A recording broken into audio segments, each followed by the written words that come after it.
Why in the world would we be expected to have to leave our community? Hello everyone, welcome to Happily Ever Reality. My name is Brittany and I'm a sucker for a reality show. Now, I haven't been here in a while, mostly because I haven't been watching a lot of TV and I wasn't following along with things on social media. I didn't have anything to really make a video about. So it's been a while since I've made a video, but I'm glad I am back here doing this. I'm definitely looking forward to your guys' comments. Now, let's talk a bit about this video and the book itself. I'm just going to do short videos about probably 2 to 3 chapters of the book at a time. So there won't be one long video about the book. Today, we're just going to talk about the prologue, chapter 1 and chapter 2. The first thing I should do is actually give you guys the title of the book. It is Sister Wife, a Memoir of Faith, Family, and Finding Freedom. Now let's talk just a little bit about the prologue. It is titled Love is Love. It is exactly what you expect it to be. She sort of fills you in on her life now and what we're going to find out in the book. The only thing that stood out to me was, Christine is a very romantic person. And as I was listening to this and sort of following along, I realized she is romanticizing her life. The first sentence of the book was, "On sunny days like this one, it feels as if light touches every surface of the home I share with David and Truly." And it sort of continues that way, a very romantic view of everything, which is fine and fantastic, but I definitely hope as we go further into the book, maybe we get some more authentic things, some things that are a little bit deeper. I hope that is not how we continue through the whole book. That's all. I don't know if anyone noticed that or felt the same way. I think with the history of the Browns, we look back as viewers and we realize that we weren't always hearing or seeing the truth. I'm not going to sit and accuse any one person in that family of deliberately trying to manipulate viewers. I feel a few people in that family might have been doing that. I don't know that Christine was one of them. I think Christine was really just taught to be positive, which is something she mentions in, I believe, chapter 2. When I talk about that, she brings up the fact that she was taught to just be positive. Don't be whining. Like, not everything is going to go your way. Just make the best of it. I think Christine was someone that was doing that. I think other people in the Brown family were not. I think they had motives to try to hide the way their lives were. I'm hoping with Christine, she just really lays stuff out there. But in the prologue, I was a little worried, right? Of course, after the prologue, I went right on into chapter 1, which is titled Daughter. Christine is focusing on her early childhood in this book, and the one takeaway we have from chapter 1 is that Christine felt really, really loved. She had a lot of family around her. She felt really supported. She did not realize that her family's lifestyle was unusual. She thought this was just how it was for everyone. So she didn't know that they would stand out to the rest of the world. We're introduced to her dad in this part and Grandpa Rulon. Grandpa Rulon is going to play a big part in chapter 2. The one thing that surprised me was that Grandpa Rulon was the midwife for the family. And when I first read this, I was like, oh, was he the best for the job? But then when I kind of reflected on it a bit more, he might have actually been the best for the job. He was a chiropractor. And so if you have no one in your family that has any medical knowledge or education, maybe the chiropractor is the person with the most. You know what I mean? Like, this might have actually been the best person to be the family's midwife. I mean, if no one in your family is a certified or licensed midwife, is that a thing, you guys? I don't know much about how a person becomes a midwife, but if no one is one of those, or an obstetrician or a doctor or a nurse, it's very possible that a chiropractor might be the best person to do it. When it comes to Grandpa Rulon, she absolutely adored him. She said he was a kind, good, loving man. Now, this is the Grandpa Rulon that we had heard about on the show, the one that had to flee in the night to avoid being arrested and then didn't end up seeing her dad for years because they couldn't go around each other. They were going to be arrested for being polygamist, so the wives and children had all fled. We've heard that story on the show. This is that Grandpa Rulon. We find out that he was murdered by another fundamentalist church leader when Christine was 5. I don't know if I knew that or not. This is another one of those things. I feel like I might have known that. I don't remember. But what actually shocked me was at the end of this, how Christine found out. She's 5 years old. Her dad comes home from work early. She says, "Hey, Dad, why are you home from work?" And he says, "They killed your grandpa." That's a little harsh for a 5-year-old. I sort of hope that there was more to it, but she kept it simple for us to read. She shortened it for us, because that would have been very difficult for me to wrap my head around when I was 5 years old. But she said he was in shock when he said it.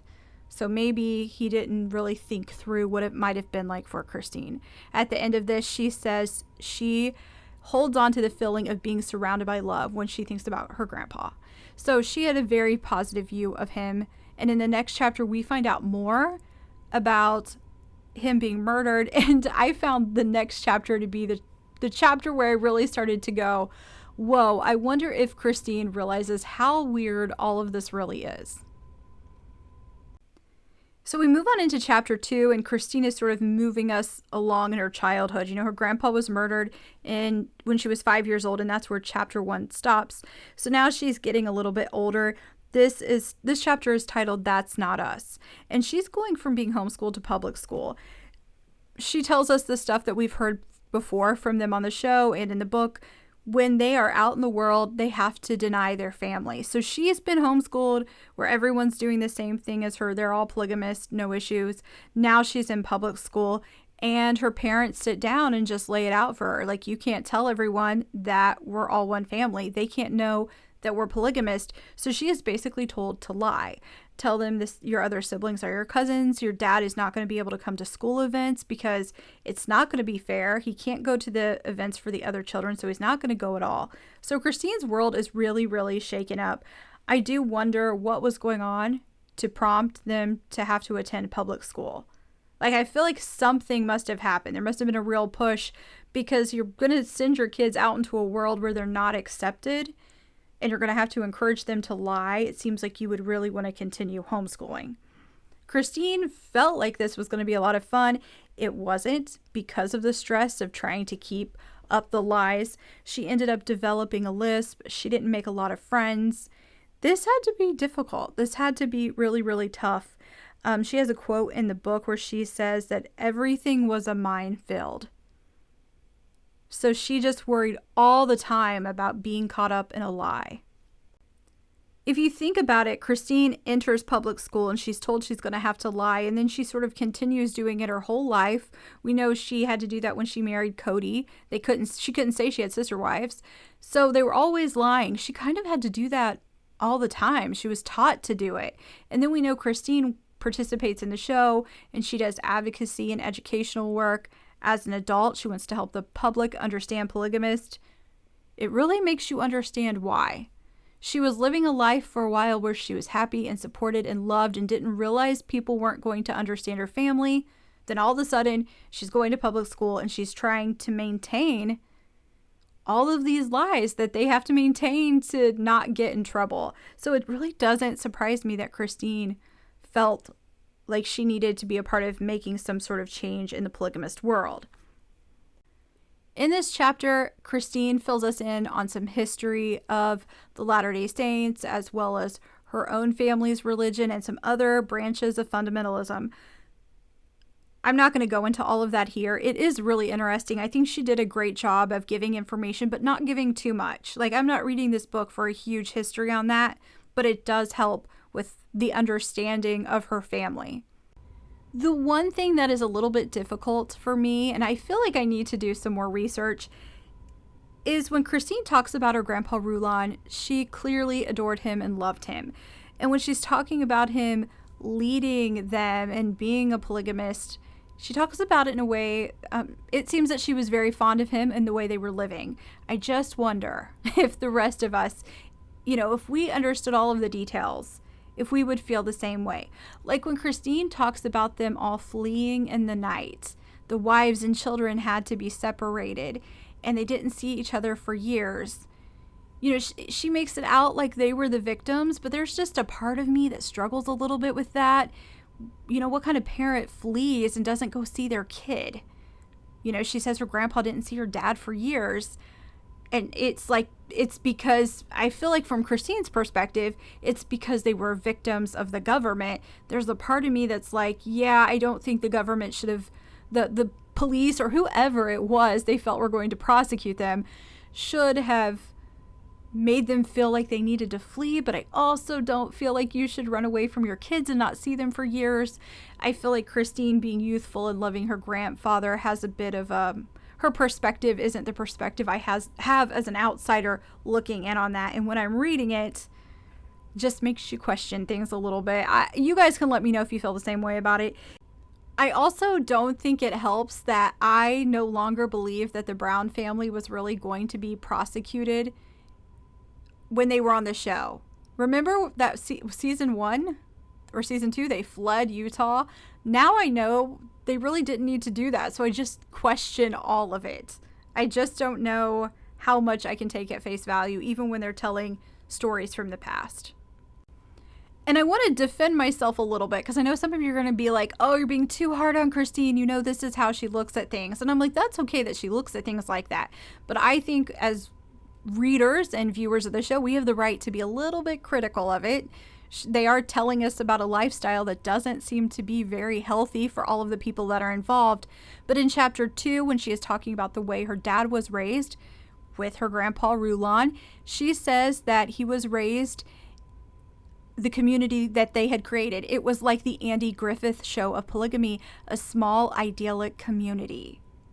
I just struggle a little bit with trusting that. And I don't think Christine is intentional in maybe misleading us. She may really feel that way, but as someone who doesn't think polygamy works out very well for people, I struggle with thinking that Grandpa Rulon created the Andy Griffith show of polygamy. That's all. Just defending myself a little bit when I talk about her being overly positive about things. Now, I mentioned that I got the audio of this as well as the Kindle book, so if I want to switch back and forth, I can, or follow along, which is what I did here. I actually had to stop her audio because I was having a bit of a hard time wrapping my head around the relationships between people in this chapter. So I'm gonna break down what I got out of it, and if you guys think I'm wrong, you can let me know. Or if you were just as surprised as I was, you can also let me know. So here's my breakdown of what happened with Grandpa Rulon being murdered. Grandpa Rulon is Christine's dad's dad. Okay? Over on her mom's side, we have her mom, Annie, and then her grandma, which we're going to call Grandma Anna.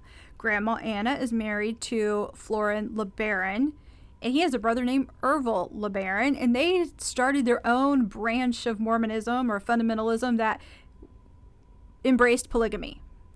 They wanted Grandpa Rulon to join them, but Grandpa Rulon was not having it. So then they started to see Grandpa Rulon as a false prophet. Ervil decides that he wants Grandpa Rulon taken out. He is not having this false prophet out there, so he convinces 2 of his wives to go kill Grandpa Rulon. Now, listen, this is all very convoluted, and it's kind of a wild story, but the part that made me go back was I was like, hold on, does that mean she was related to all of them? And if I understood it correctly, yes, that's exactly what that means. Essentially, Christine's beloved Grandpa Rulon was murdered by her great uncle Ervil and his wives on her mom's side. I'm like, does Christine realize how weird all of that is? It's very odd to me. Like, my family must be so boring. We're not at all doing things like this. The one thing I take away from these 2 chapters when it comes to thinking about Christine and her relationship with Cody is that she was raised for this. She was raised to put up with the stuff he put her through, and it may have not been intentional, but it's just what happened. Christine felt loved and supported as a kid. She wanted that for her children in the future. She was told stories about how people from the outside didn't understand them and that their families were being split up. So they were the victims and they needed to protect themselves and defend themselves. So she learned to lie to do that. And then she wants to go out and educate people, and she's giving this really happy, positive view that she had. And in many ways, I think it was a very childlike view. I almost feel like we have Christine going into adulthood, kind of trying to be positive when things are bad, and also having a childlike view because of how she was raised. And then there's this shift where she really sees it in a more adult way and realizes, hey, some of this isn't fair. We're not being treated the way we should be treated. And then Cody is the absolute worst. So she ended up with someone who's just being awful. And then she sees it the way I think a lot of us see polygamy. But if you think about her childhood and the way she was raised, it makes all the sense in the world. You know, her saying over and over again, I felt loved and supported as a kid. Had she not felt loved and supported as a kid, she might have not pursued polygamy, even if her family was all polygamist. She might have grown up and left it just like the Brown kids have done. I don't know. I'm wondering if you guys kind of feel the way I do about Christine being really positive about things, and that might have not really been the way it was. I am looking forward to finding out more about her mom and her mom leaving polygamy, and I wonder if we're going to get a little bit more insight if she writes about that. But I haven't looked forward at all, you guys. I literally stopped and made this video right when I finished listening to chapter 2. I am really interested in knowing what you guys think about it. So go ahead and leave comments down below. I hope you'll come back here to Happily Ever Reality. On a little bit of a different note, you guys, I used to watch Plathville like crazy. Last season, not this season, I got a little bit bored of it and I stopped watching it. I have not watched any of this season. I want to know if I should go back and like binge watch Plathville. So you can add that down in the comments if you want to. Is this season a good one? I see there's some new girls involved. I'm wondering if they're making it a bit more interesting. Kind of looks like it feels a bit more scripted than even it was before. Yeah, let me know down in the comments. But that is it, you guys. I'm going to go. I'll have the next video up as soon as I finish the next 2 chapters.